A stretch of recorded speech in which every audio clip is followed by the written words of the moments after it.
Baik, ada pertanyaan lagi dari pemirsa, dari saudari Herlina.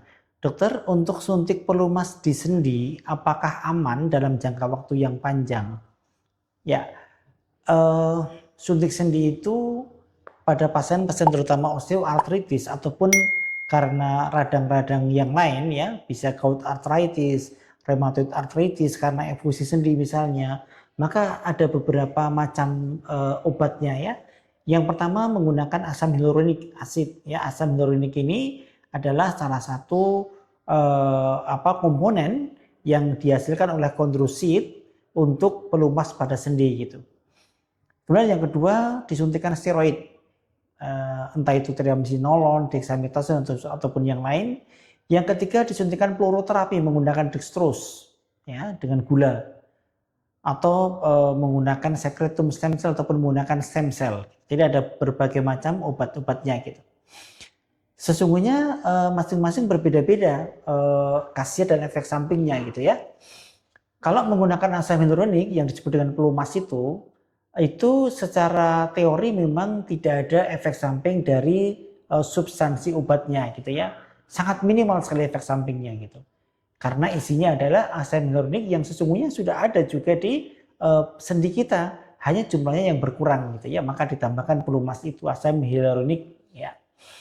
Nah, beda dengan steroid. Kalau steroid maka tidak boleh dalam jangka panjang tentunya karena steroid ini akan semakin merusak kartilago ataupun tulang rawan sehingga semakin parah osteoartritisnya ataupun pengampuran sendinya gitu. Maka disarankan tidak menggunakan steroid dalam jangka waktu yang panjang ya. Stem cell ataupun secretum ya, ini juga sekarang masih dalam penelitian, masih terus diteliti terus khasiatnya terhadap osteoartritis ataupun pengampuran sendi, dan beberapa penelitian mengatakan hasilnya baik gitu. Dan efek sampingnya juga sangat minimal sekali itu. Tetapi yang dikhawatirkan adalah bukan efek samping dari substansi obatnya, tapi efek samping dari metode penyuntikannya ini yang malah sangat penting gitu. Maka akan ada beberapa komplikasi, misalnya komplikasi nyeri pada bekas suntikan, komplikasi bengkak setelah disuntik misalnya, komplikasi infeksi setelah disuntik misalnya, jadi septic arthritis misalnya ya, atau komplikasi suntikan yang mengenai ligamentum ataupun tendon, terjadi ruptur ataupun sobekan-sobekan ligamen misalnya.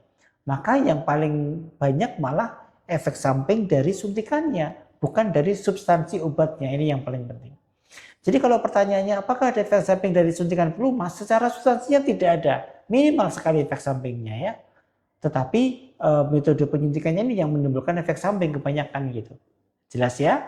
Jadi hati-hati, harus disuntikan oleh orang-orang yang memang kompeten betul, yang ahli betul di bidang itu. Jangan semua orang boleh menyuntik sendi, hati-hati sekali.